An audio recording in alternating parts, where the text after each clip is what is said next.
Welcome to the Occupational Safety Leadership Podcast, episode number 234. And in today's episode, I tried to make it a little more jazzy and clickbaity. So, as my kids would say, we're going to talk about hazard correction fixation syndrome.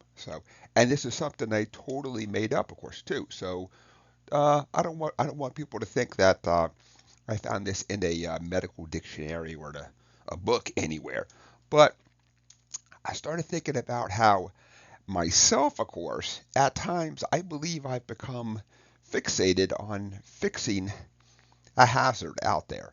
And so by becoming fixated on it, I probably didn't do a well enough job of taking input from others. I probably got input from others, and then I decided this is how it's going to get fixed. And I think in hindsight, what I could have done is really taken a step back as I'm working on things, of course, and do a better job of adjusting and getting things done. And at times, of course, I was probably so fixated on correcting a hazard somebody brought to me that maybe I didn't see another hazard out there. So, and it doesn't mean that anybody was even hurt. It just means that a hazard of a greater priority that should have been tackled with this time and energy. And so, what leads me to this is kind of a long way of getting around to a story.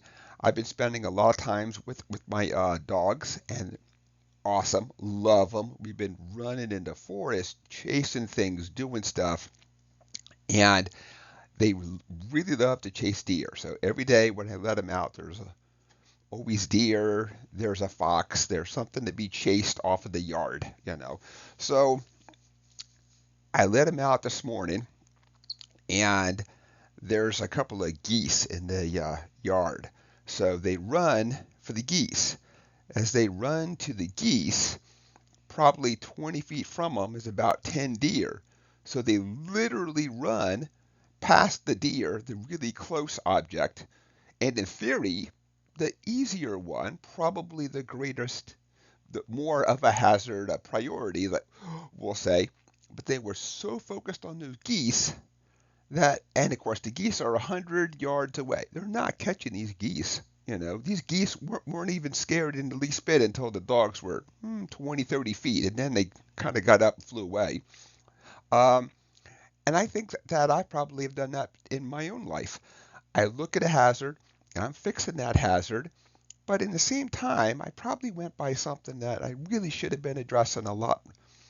I should have been addressing sooner, but because I was so fixated, that's all that I saw.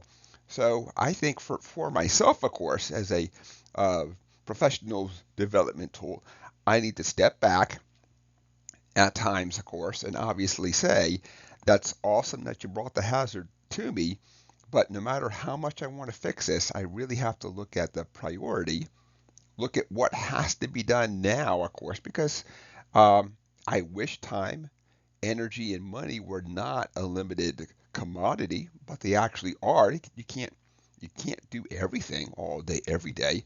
Um, and so just this little story, kind of thinking about it in my own life, and then watching my dogs, I was like, God, I think I've done that same thing in my professional life then. So um, obviously, there's not going to be a 100% right or wrong answer because it's up to us to assess what's in our workplace. So there's no way that I can sit here and tell you what your issues are, your hazards, your things that have to be addressed. It's things that you have to address. You have to assess. Obviously, getting input from others around you because they are the true experts.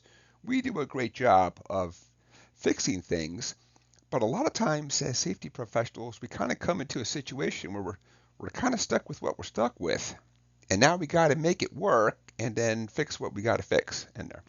So at this point, I think I'm just starting to drone on, but thank you for joining me today. And for me, I'm going to really sit down, take a hard look at how I'm potentially fixating on a fix while not addressing something else just because I kind of have that focus. Like I got to get this done. I got to do this and I got to do that. I'm going to sit down, take a step back, really look at the big picture as opposed to a very narrow, I'm focused on this hazard only. And with that, I want to thank everybody for joining me today. My name is Dr. David Ayers. This is a made up syndrome, so you can use this as you see fit, but don't try and find it in a book. Thank you and have a safe day.